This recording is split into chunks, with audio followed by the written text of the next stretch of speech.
La Sainte Église. 24 jours pour mieux aimer l'Église avec les pères de la fraternité Saint-Vincent-Ferrier. Aujourd'hui, l'Église infaillible avec le Père Antoine.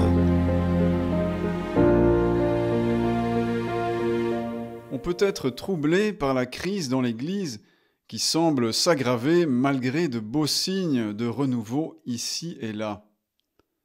Ce qui jette beaucoup de catholiques sincères dans le trouble, ce sont certaines paroles venant de ceux qui exercent l'autorité dans l'Église.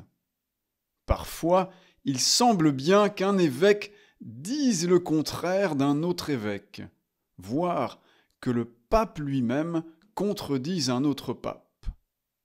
Impossible alors de suivre les deux.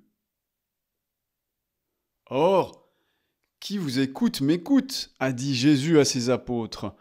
Le catholique qui veut être fidèle au pape et à l'Église, et à travers eux au Christ, ne sait plus comment réagir, car il sait que, hors de l'Église, point de salut.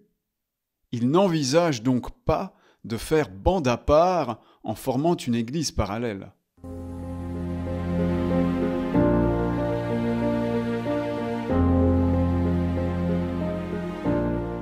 Alors que faire ?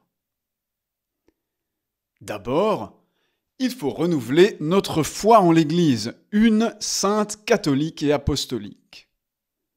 Malgré les tempêtes et vents contraires, l'Église est insubmersible, car elle a reçu du Christ les promesses de la vie éternelle.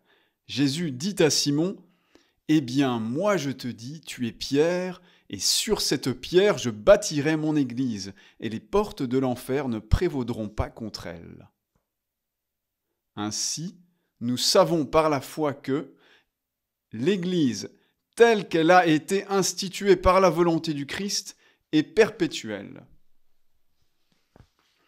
C'est-à-dire qu'elle durera jusqu'à la fin du monde, et qu'elle sera toujours fidèle à sa mission. On appelle cette propriété l'indéfectibilité de l'Église. Sont perpétuels le primat de l'évêque de Rome, la hiérarchie de l'Église, la doctrine révélée et les sacrements de l'Église. Et cette indéfectibilité est explicitement définie au Concile Vatican I. Je cite, « L'Église fondée sur la pierre subsistera ferme jusqu'à la fin des siècles. » Fin de citation. Dieu soutiendra l'Église jusqu'à la fin du monde, de sorte qu'elle ne sera pas dominée par ses ennemis. Le Christ ressuscité l'a dit à ses apôtres, en Matthieu 28, 18, 20. « Je suis avec vous pour toujours jusqu'à la fin du monde. » Et en Jean 14, 16, « Je prierai le Père, et il vous donnera un autre paraclet pour qu'il soit avec vous à jamais. » C'est clair. L'assistance efficace de Jésus concerne non seulement les apôtres, mais la hiérarchie qui leur succédera à toutes les époques. Et les ennemis de l'Église ne l'emporteront pas, dit Jésus à Simon. Tu es Pierre, et sur cette pierre je bâtirai mon Église, et les portes de l'enfer ne prévaudront pas contre elle. Le Concile Vatican I enseigne que le primat doit perdurer. Je cite, « Par l'institution du Christ, Saint Pierre a pour toujours des successeurs dans sa primauté sur l'Église universelle. » Fin de citation. En effet, Jésus a institué le primat de Pierre comme fondement visible de l'Église. Or, l'édifice ne peut perdurer sans que perdure son fondement. Donc, puisque le Christ a voulu que l'Église perdure, alors il a voulu que le primat perdure aussi.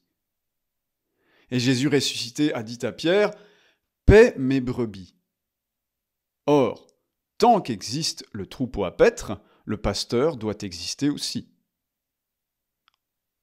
Voilà le premier point. Renouveler notre foi en l'indéfectibilité de l'Église.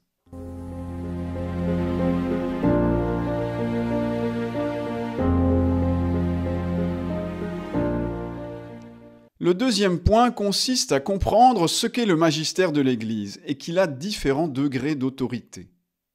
Qu'est-ce que le magistère ? Eh bien, Dieu s'est révélé à l'homme. Et puisque l'homme est un animal social, Dieu a voulu que sa révélation soit transmise aux hommes par d'autres hommes, par l'Église.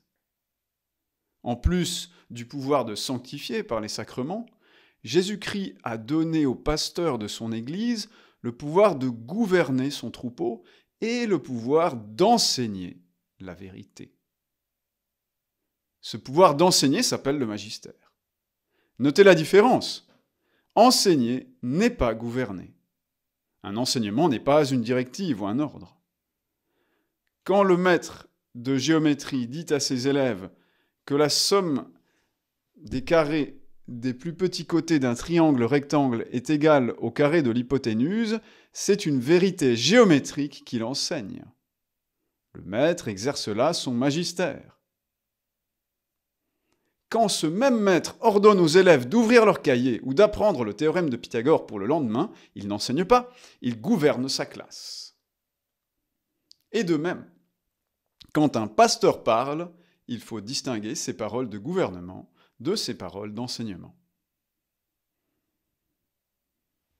Par les paroles de gouvernement, les pasteurs dirigent l'action des fidèles vers le bien commun, à savoir, dans l'Église, le salut et la sainteté. À un ordre légitime, donné par l'autorité compétente, le fidèle répond par l'obéissance.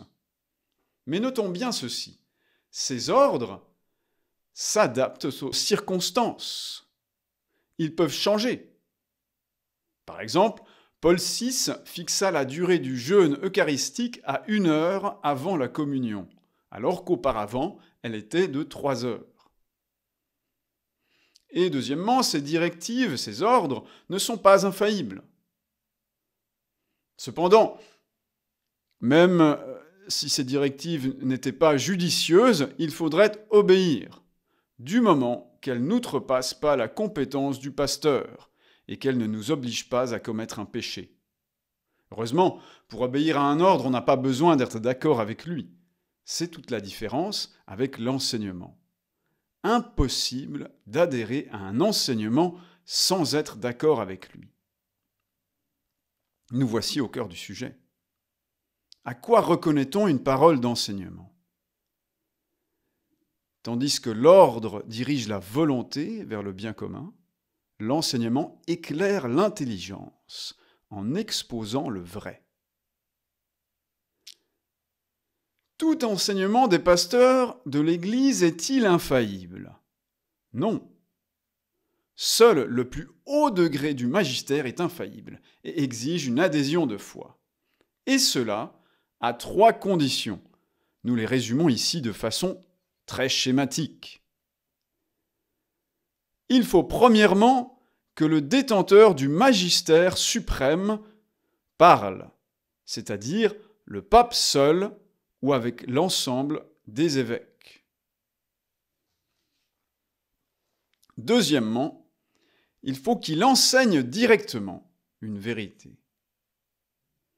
Troisièmement, il faut qu'il l'enseigne comme révélé par Dieu ou lié à cette révélation. Si l'un de ces éléments manque, le degré d'autorité sera plus faible. Par exemple, récemment, le pape François a pris position sur la question du changement climatique. Ce jugement sur la situation actuelle n'est pas un enseignement doctrinal. Parfois aussi, le magistère suprême enseigne une doctrine, mais pas comme révélée par Dieu. Ainsi, plusieurs papes ont dit que la Vierge Marie est médiatrice de toutes les grâces. Cette doctrine, qui est largement admise, n'exige pas une adhésion de foi.